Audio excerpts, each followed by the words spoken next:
Hello, and welcome to today's webinar entitled Defend Against Today's Cyber Threats, Harnessing the Latest Developments in AI.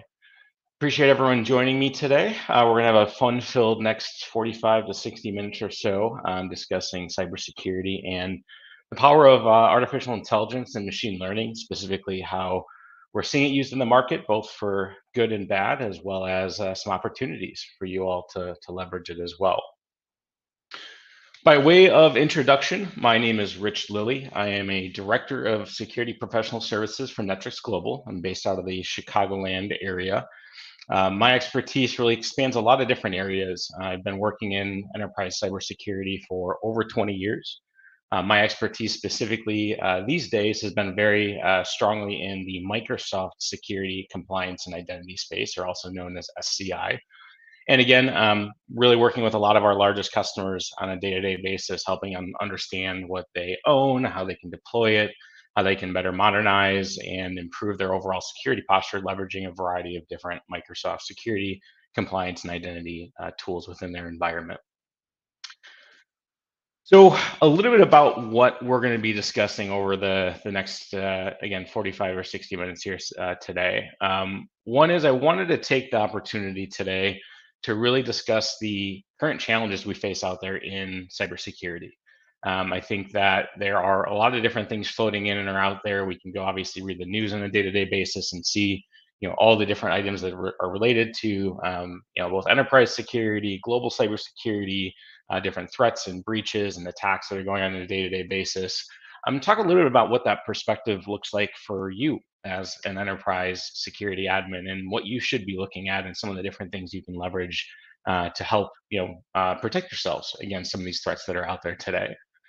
I do want to give a brief insight today as well into how Netrix Global is using, Netrix Global and Microsoft are using artificial intelligence in our security operations center, leveraging some open integrations with solutions like ChatGPT, Microsoft's Azure OpenAI service, Microsoft Sentinel, and other tools like M365 Defender.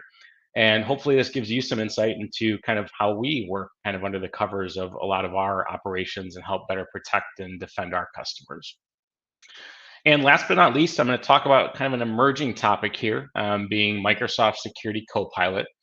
This is a brand new solution that is being launched by Microsoft. In fact, it was announced just recently in about the last 10 days, at least publicly.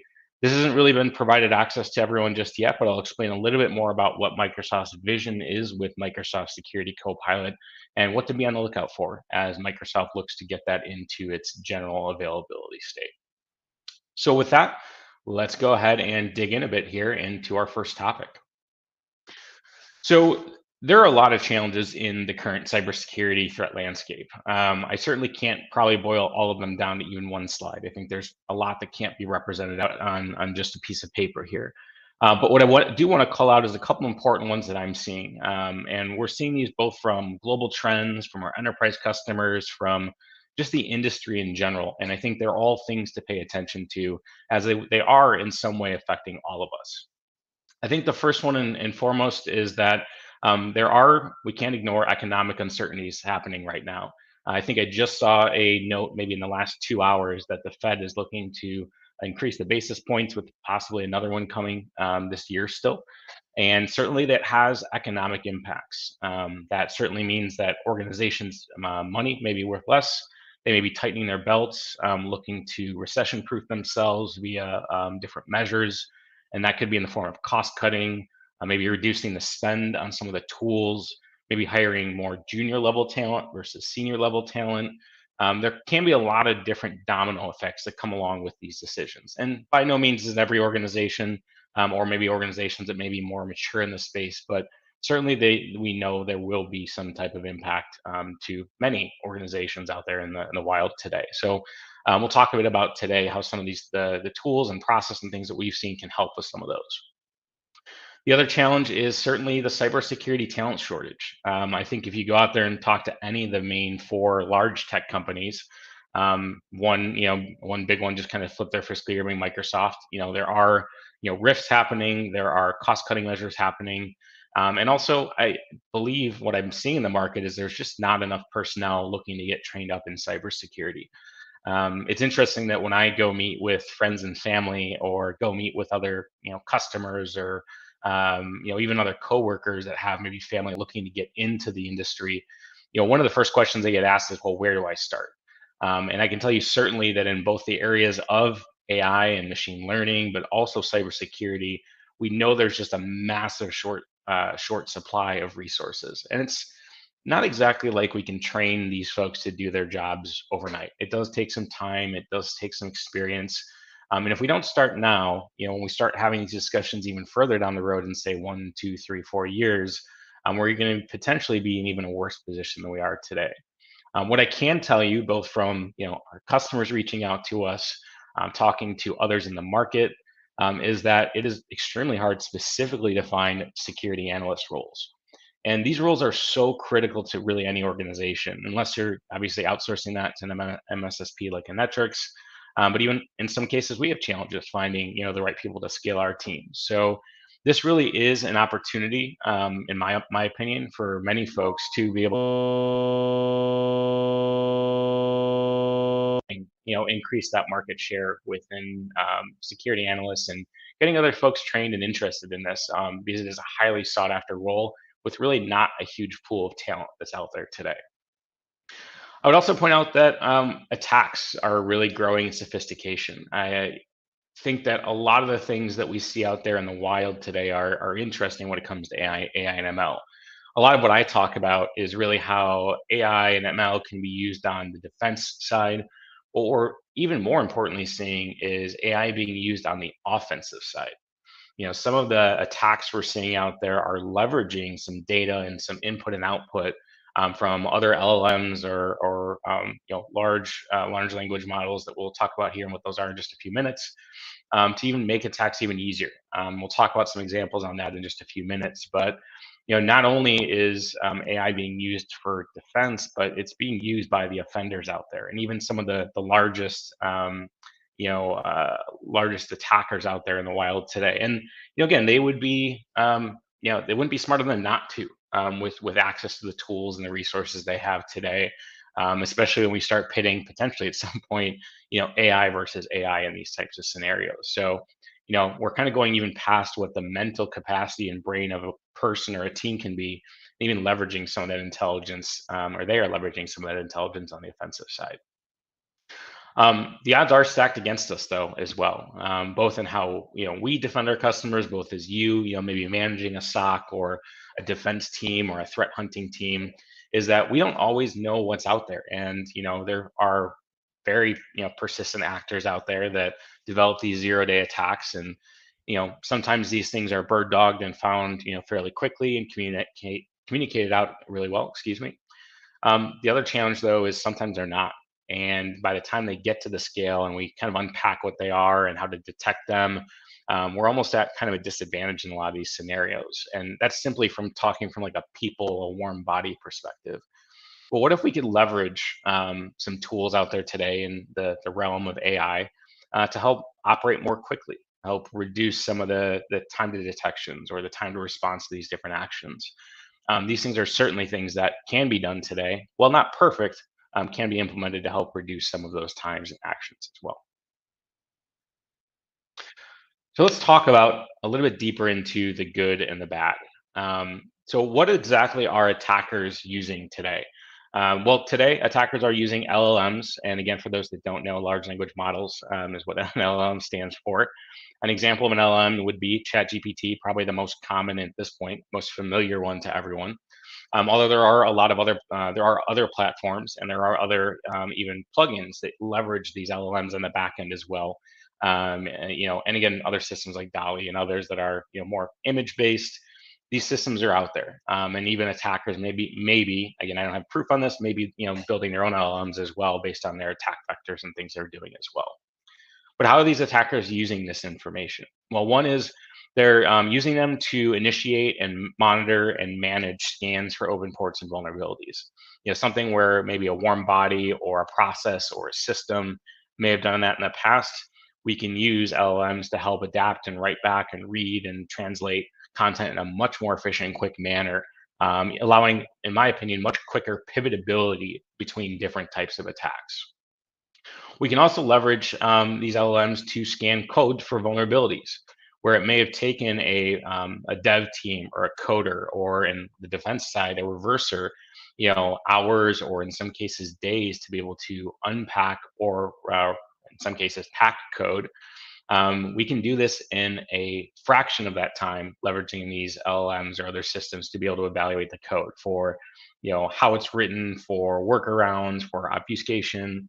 And again, there are goods to all these as well, meaning we can leverage tools on the defense side to do some of these. But again, with some of the things I've talked about in the previous slide about, 0 days and be able to detect and act on, it just means that each event that's occurring, we're getting, adding more and more time. So we as defenders have to ultimately shrink that time down, and that is a challenge.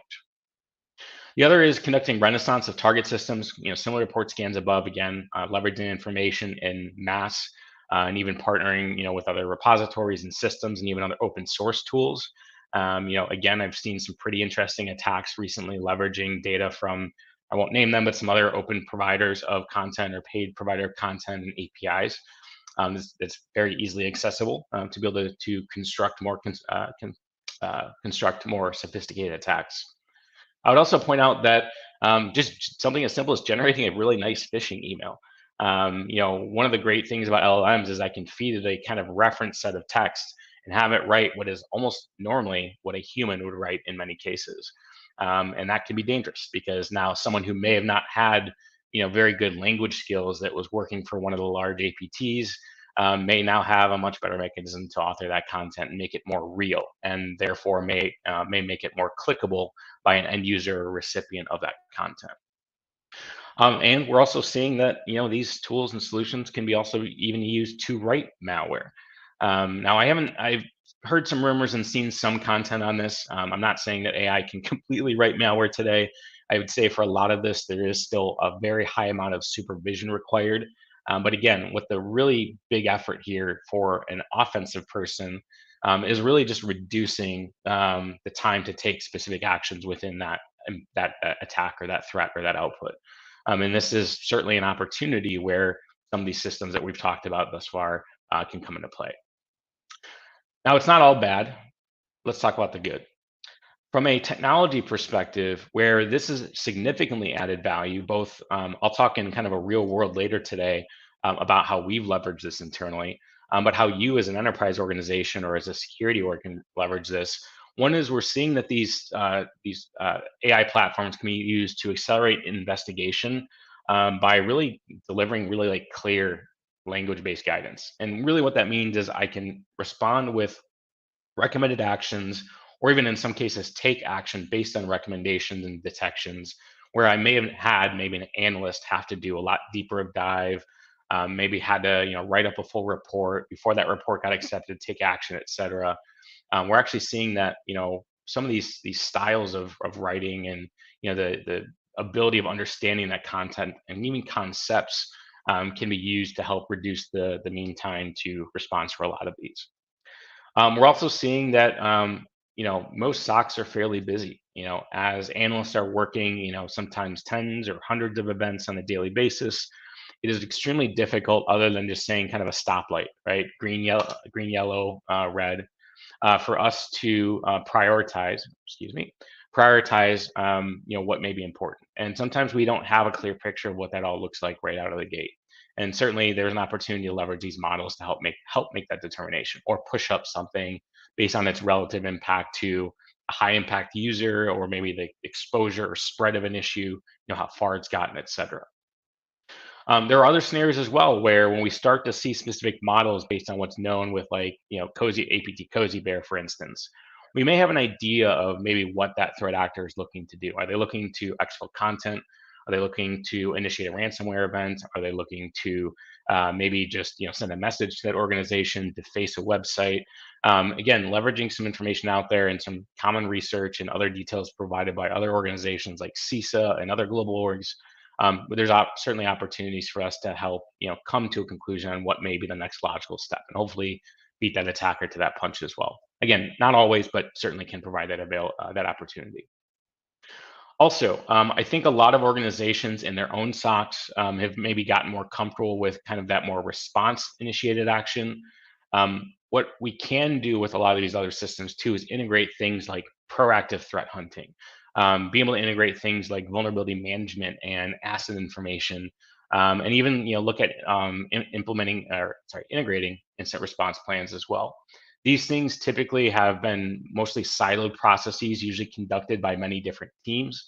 But by leveraging a common set of APIs and tools and AI, for instance, we can leverage a lot of these data points all in one fell swoop, and even make references and look and tag and do things that are going to be important to service that data up into that specific incident that's going on. The last kind of ties back to one of the first things I talked about, which is again, we're in a time of limited resources, lowering budgets, more complex attackers. So, how do we really do more with less? And that's really what where tools leveraging AI help come into play heavily today, where we can again leverage artificial intelligence and machine learning to really not necessarily take place of what a normal team would do, but help supplement them in ways that's going to allow them to refocus their efforts and jobs in places where are going to be more value to them and more value to the business, and really allow AI to take over in some of the areas that are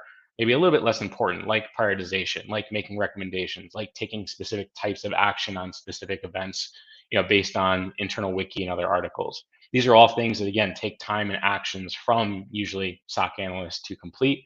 Therefore, we can help reduce the overall exposure and time that's going to take to take those actions. So again, there is a lot to be blessed for here on the good side, but certainly we know attackers are using and will continue to probably grow usage of some of these tools as well. And I think there is certainly a place for both, although obviously I want to see it used more on the defense side to stop these attackers. As I talked about, I want to talk a little bit today about how we leverage artificial intelligence in our security operations center. So, this is actually a pilot that we went underway with earlier this year.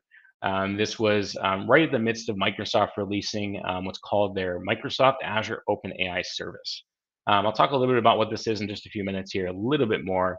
But really, what that allows us to use harness a lot of the power of some of the LLMs out there, specifically ChatGPT and similar, but also keep that overall superset of our data private. And that's something that when you're leveraging some of those open platforms is not always the case. You can go out there and read about some of the one of the security events I think that happened with Motorola. I think there's another one with a couple other global organizations of feeding in sensitive data into these systems. And we certainly don't want to do that in such an open form, especially given that there are ways to be able to access and pull that data back down in, again, very specialized cases.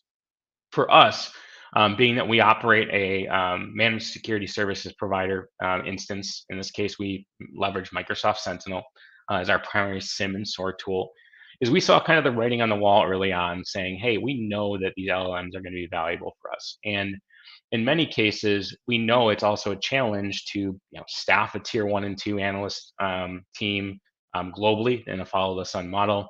We know that being able to keep those members trained up on every single client, on every single incident type, and take the same type of action every single time can be challenging. And we also know that we can have that time spent better in other places. So ultimately, we kind of sat down and said, well, how can we kind of proof of concept leveraging, in this case, an LLM, to be able to help reduce some of our exposure in these areas and help improve our customers' overall experience and protections. Our primary goal, and at least the initial valuation of this, was really to overall reduce the mean time to resolution. And again, there's multiple different SLO metrics that are tracked as a part of a standard SOC. There could be mean time to response, mean time to resolution, mean time to incident response. There again multiple different SLOs, SLAs that are tied to that. But really, our goal was just to say, hey, can we take what is a normal incident and reduce the amount of average time taken to work that incident to its conclusion? And ultimately, that leads to one big thing, which allows our security teams to scale up across the board. And for us, this was kind of a no-brainer. When you say, hey, I've got this great technology, I can keep it private, I can reduce the impact of our lower tier analysts, and I can reduce our exposure and increase our customer security. Basically, the question back to me was, well, where do I sign up? And certainly that made it palatable for us to consider. I think I would be remiss if I didn't talk a little bit about Microsoft Sentinel as a platform. I do think that Microsoft Sentinel is probably one of the leading providers in this space as far as how they are maturing in the sense of leveraging new technologies. When I first started working with Microsoft Sentinel, which is almost 5 years ago now at this point when it was first launched, it was a fairly basic SIM, and it's come an extremely long way competing, with the largest SIM providers, and I'm displacing the largest SIM providers out there in the wild.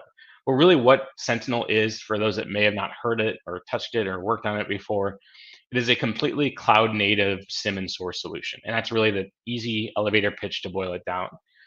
Really, what its purpose is to collect security information, event management's data. So again, that's everything from collecting logs to collecting syslog information, network information, other details relevant to specifically security information. And I need to double down on that because all too much have I seen organizations try to pump a way large amount of non-security related intelligence into a SIM.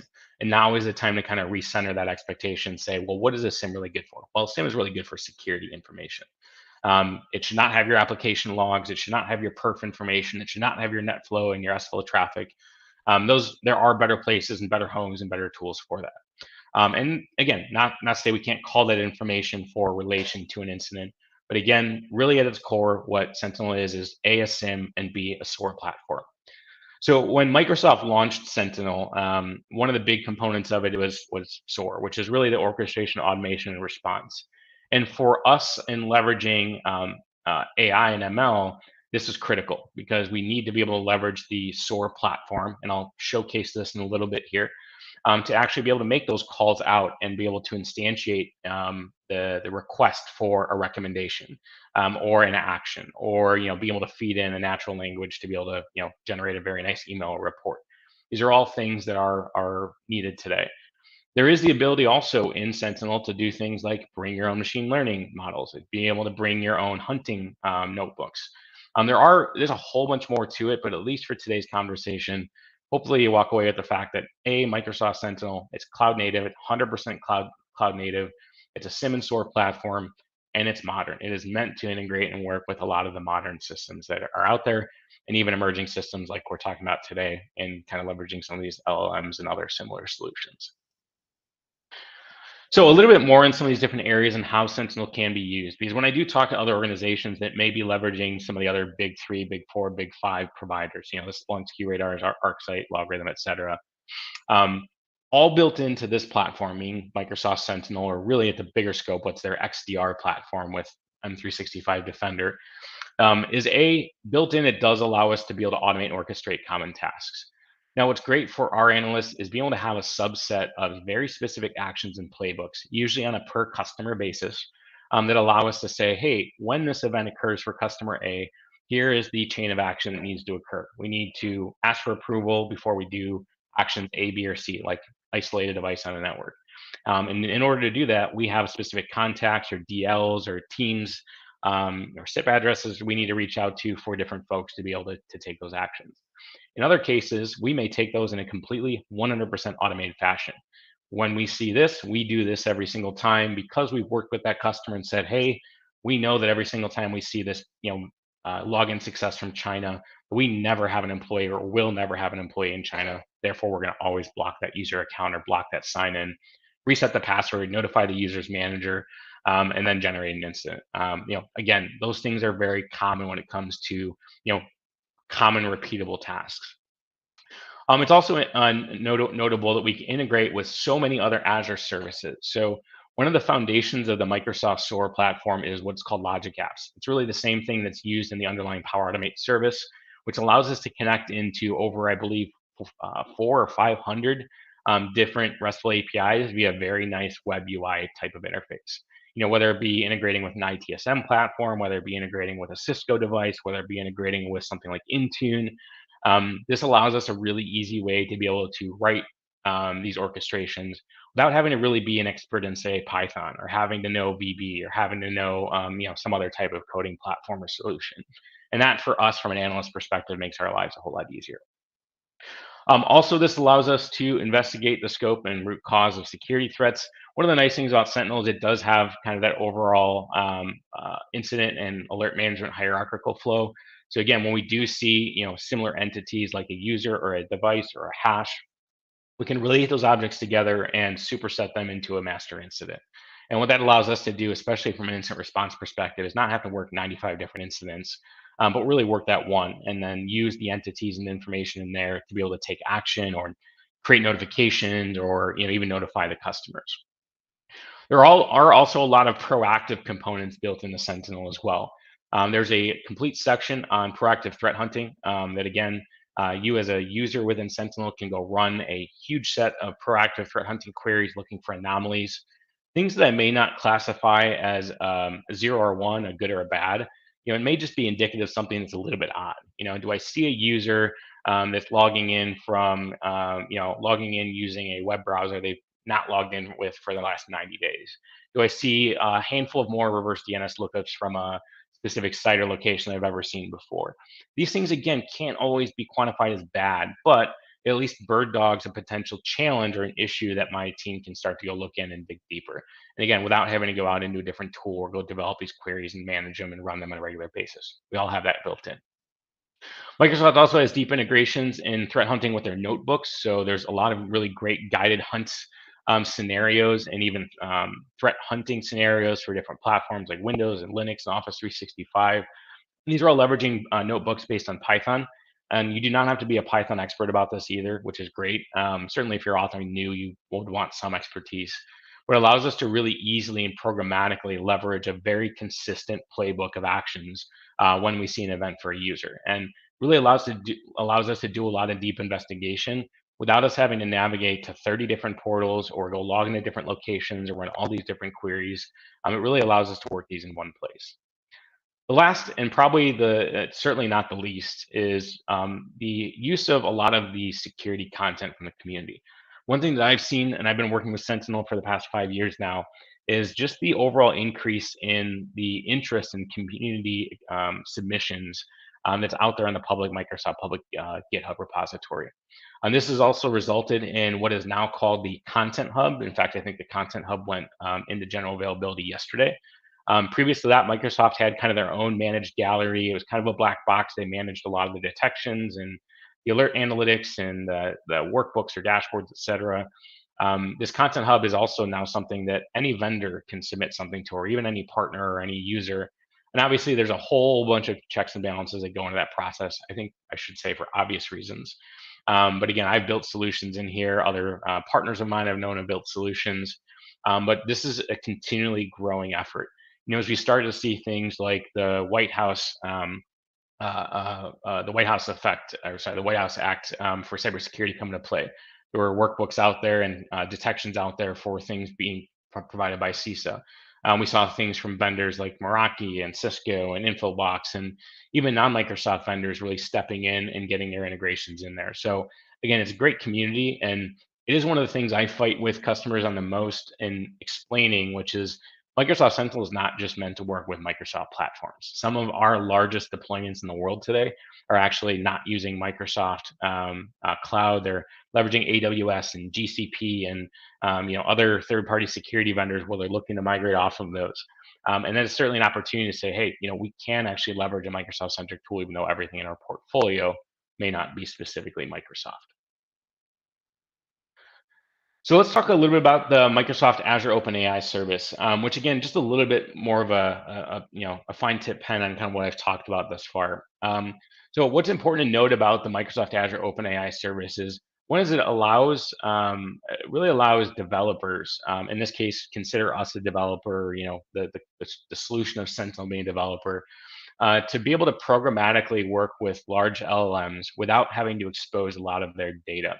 And that's really like if I was to give an elevator pitch on why Azure OpenAI service versus just making calls leveraging the paid open APIs, is really that. It is privatized access and storage of relatable content back to your organization. And this again reduces the exposure of your sensitive content to outside parties. It reduces the exposure of leveraging some of those public APIs, but it also allows us to even do things like make other references to other internal KBs where if we do something often enough that we can come back with a consistent response. And that's important.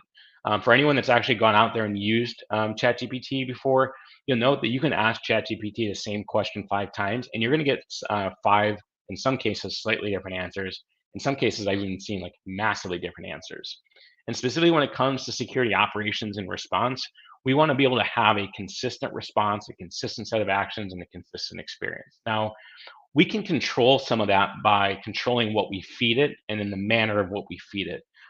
For instance, if you go out there today and just look up some of the syntax for ChatGPT, just in its public use, there are a lot of recommendations on how to format the content or the request rather, how you're going to feed it the information, what you're going to ask for it to read first, etc.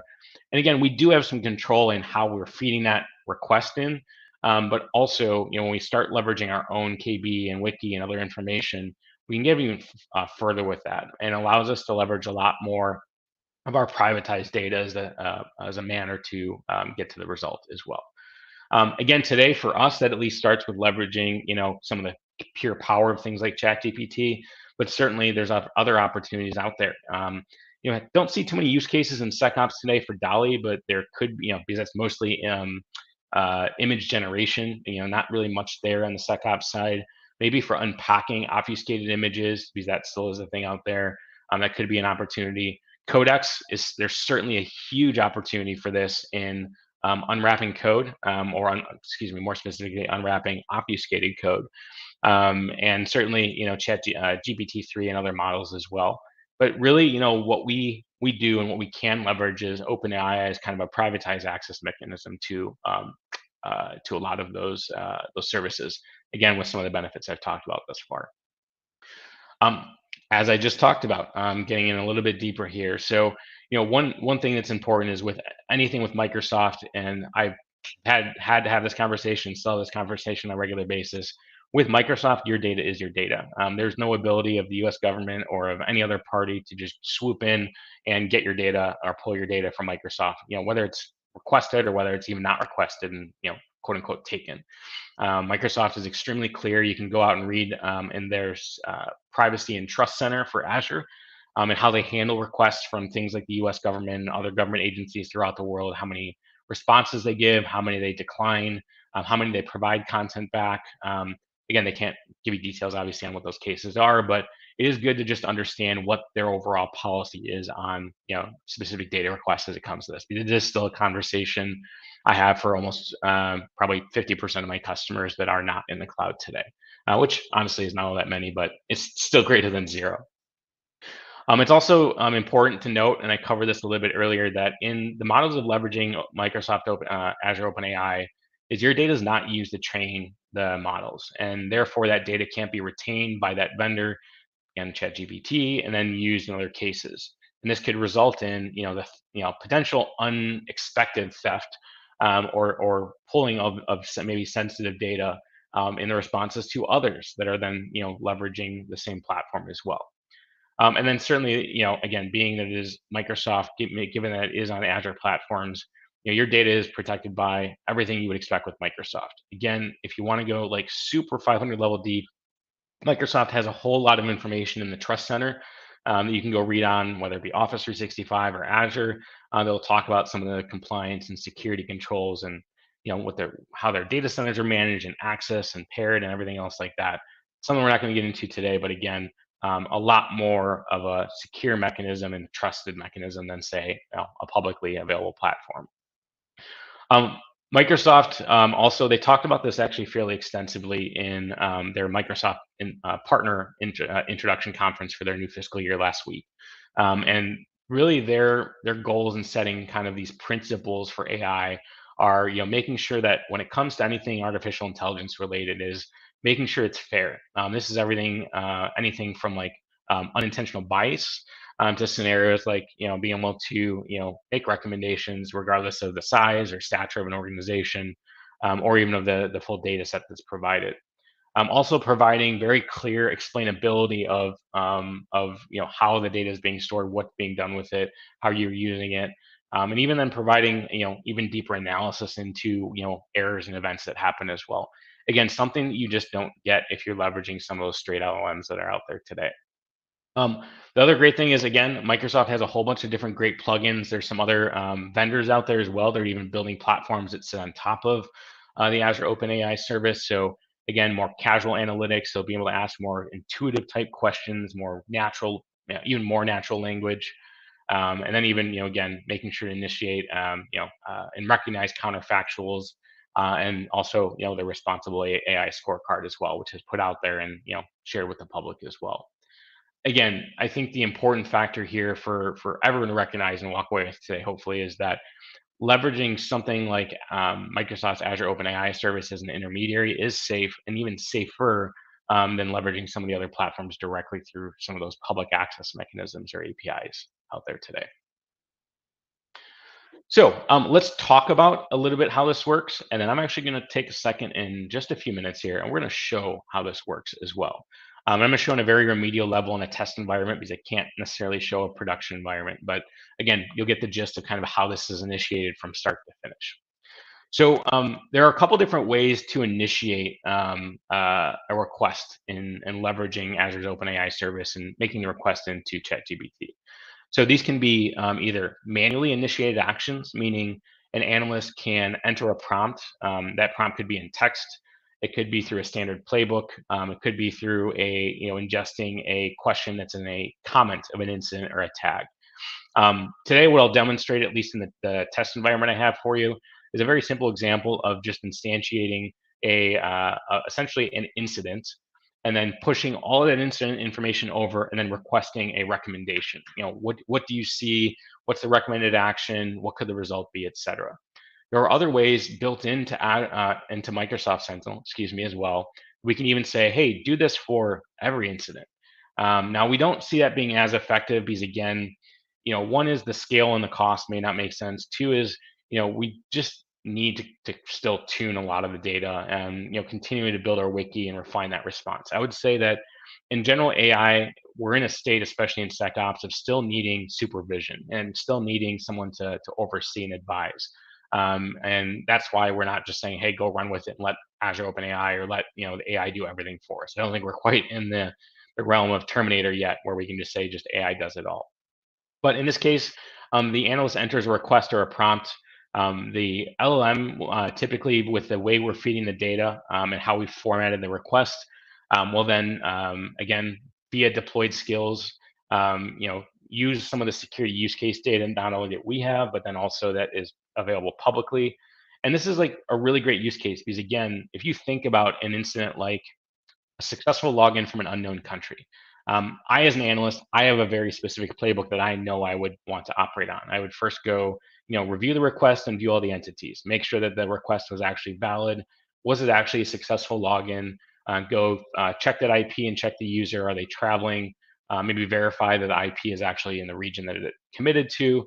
And then I may go back and validate that and then say, okay, well, at this point, we need to go initiate an incident response plan and yada, yada, yada. In this case, we can have a lot of the service answer those questions for us based on what's already been ingested.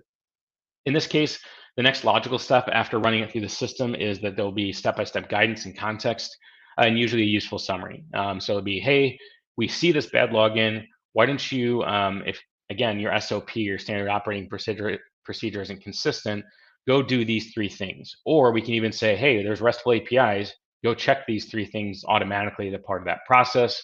Return the results, feed that back in, give context, and then even give a final summary and a final recommendation. Excuse me. The next is, the response itself is really augmenting the analyst capability. So again, just double downing here that saying that, the analyst is not involved at any point. We still want some level of interaction, but we want to lessen the impact and the need of them doing a lot of the boots on the ground type of investigation. As I've said, I think many times throughout this, AI is not always right. There is an opportunity to be able to provide learning back, to provide more consistent experiences and answers for the next time and the next time and the next time. And we always want to make that system better. And this is really where that supervision in steps 5 and 6 becomes extremely important. If it's making the wrong recommendation or if it's asking me for something that it can get, then I may ask it, I may go modify that model or that request to go out and get additional data points next time versus me having to go do those things. Because ultimately, we want to get to the point where we have extremely consistent responses that are going to be useful to our folks. So we'll demonstrate this in just a second here, but that's really how, again, that process looks and works today. So let me go ahead and pivot over into a screen share here. So just bear with me one quick second. And I'm going to just take a quick, probably 5-minute, if not less, demo on what this looks like in a test environment and just kind of, again, initiating it as a SOC analyst so you kind of know what that looks and feels like. So in this case, we're going to go ahead and start by looking at our incident view within Sentinel. In this case, we're going to take the role of an analyst, and we're going to go ahead and take an incident and forcefully request a recommendation, in this case from Azure OpenAI service slash ChatGPT. We're going to go ahead and review our instance here, and you're going to see one that I'm going to focus in on, specifically called out impossible travel, which is a pretty common event type. In this case, we're going to go ahead and first look at the incident details, see if it kind of fits the bill, again, from our analyst position. And we're going to go ahead and then assign this to myself. We're going to mark it as active. And then we're going to go in and take some additional action here, as you'll see in just a second. On the very bottom pane here, you're going to see this actions button where we're going to go ahead and choose run playbook. And these playbooks or logic apps are part of the SOAR capabilities in Sentinel. And we're going to go ahead and call out our Azure OpenAI service playbook leveraging ChatGPT 3. And excuse the misspell here. In this case, this is an analyst forcefully requesting this. So all it's going to do in this case is go ahead and take all the incident details, normalize that information, pump it over into the OpenAI service, and then ask for a recommendation back.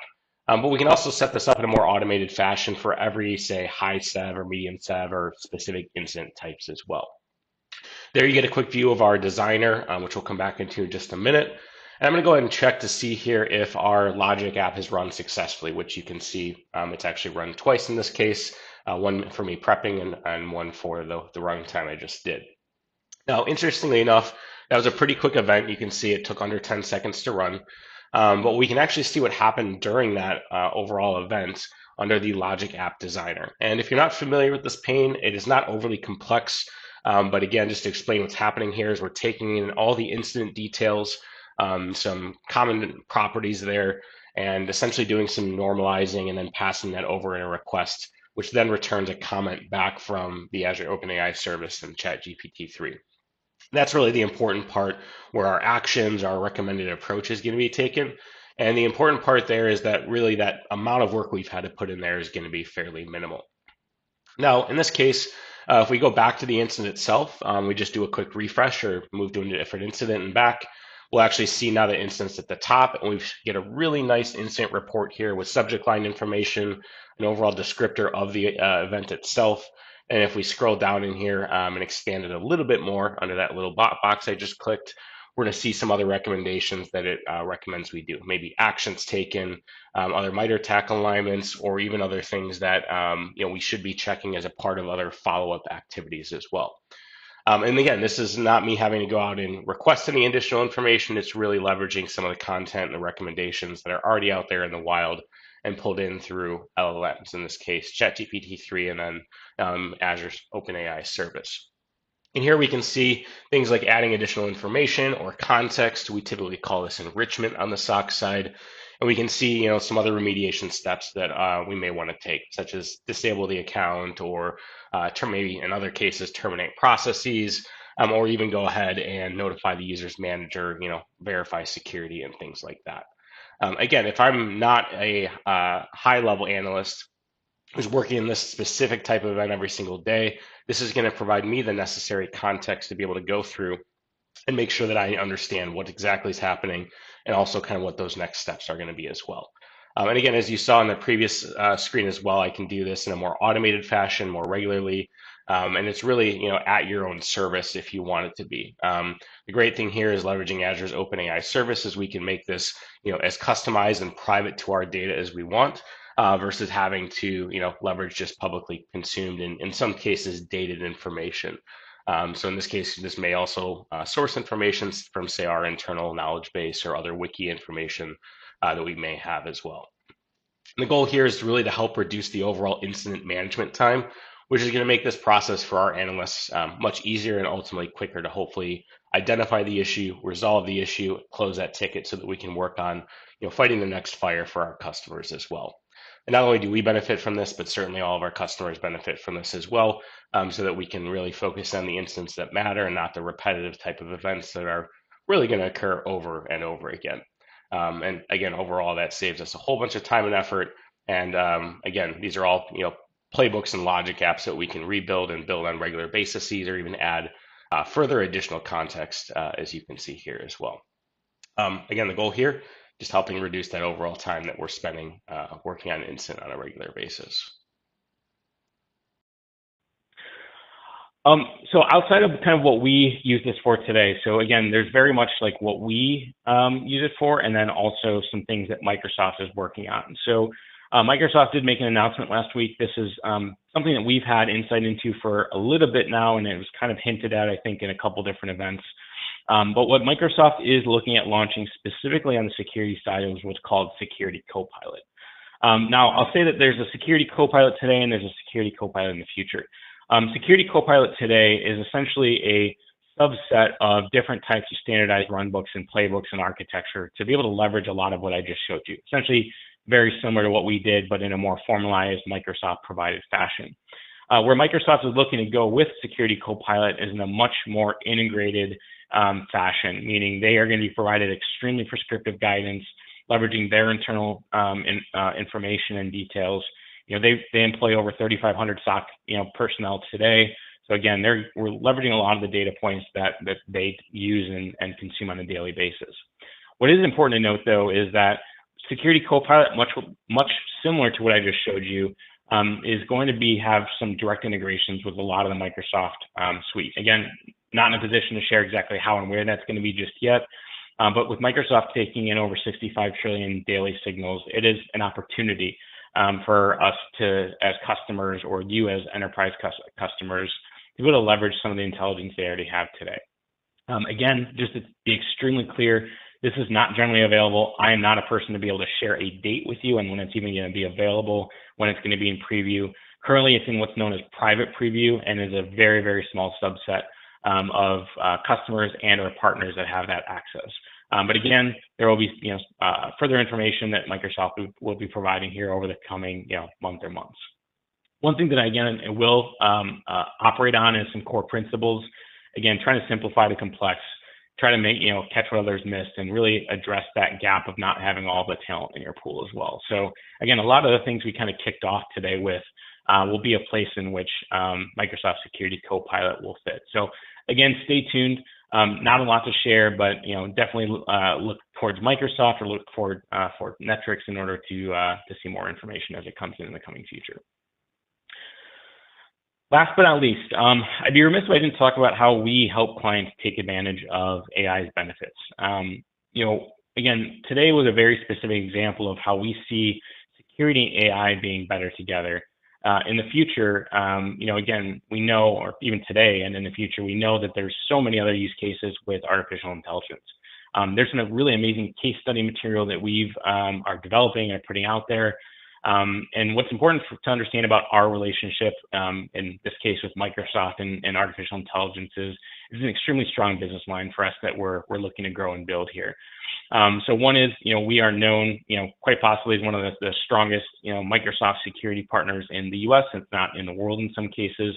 So that certainly allows us, certain advantages. One is, our relationship with Microsoft, early access to tools, development, design previews, et cetera. But also, we have extremely strong presence within all of the Microsoft security and purview and data, and even kind of the more traditional M365 productivity stack as well.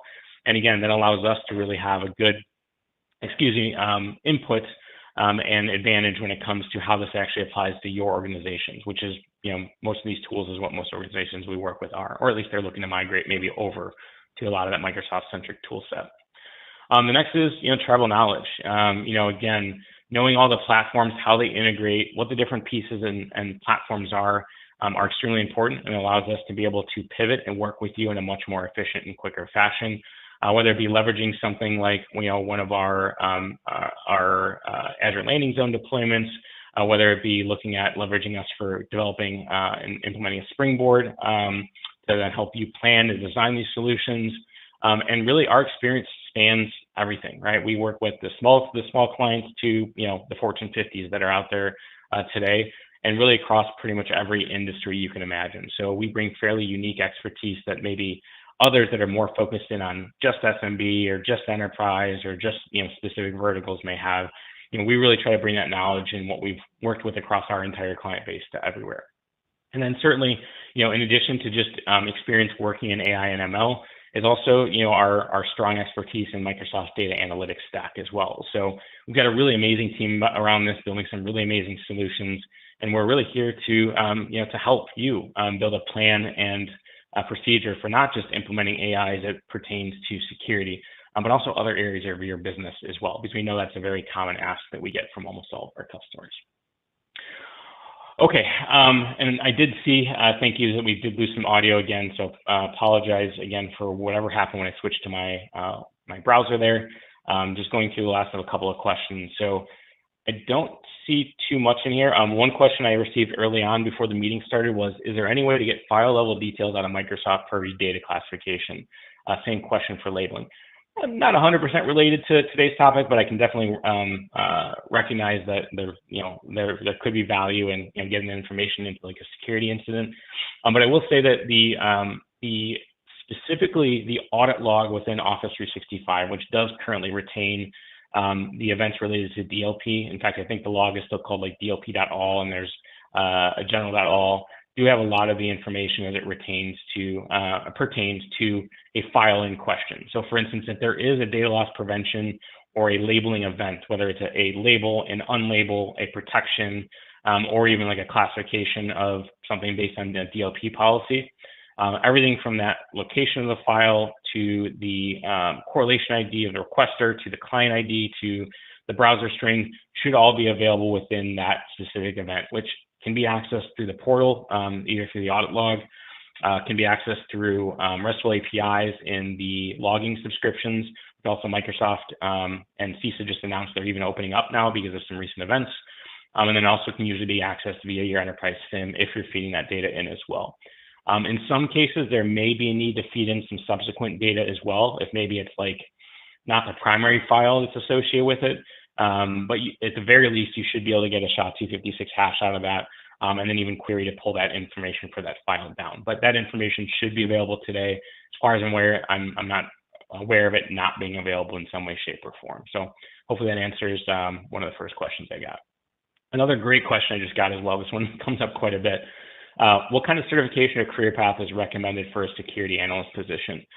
Is it possible to go from a BI background to said position? Listen, I will say from, because we're talking Microsoft today, Microsoft has a fairly clear learning path, and it's literally called a learning path for becoming a security analyst or security operator today. You can go out to the Microsoft Learn site, and I think there's maybe like under the security section, I think number 2 or 3, there is a recommended path of learning there, like what tests you need to take, some of the study materials, practice exams, things like that are all out there. I think Microsoft has even gone as far as providing further practice exams recently. So again, that should be out there. Is it possible to go from a BI background to said position? Listen, I think anything is possible. And I don't say that, tongue in cheek. I really do mean that. I think that there is an opportunity for anyone to break into cybersecurity.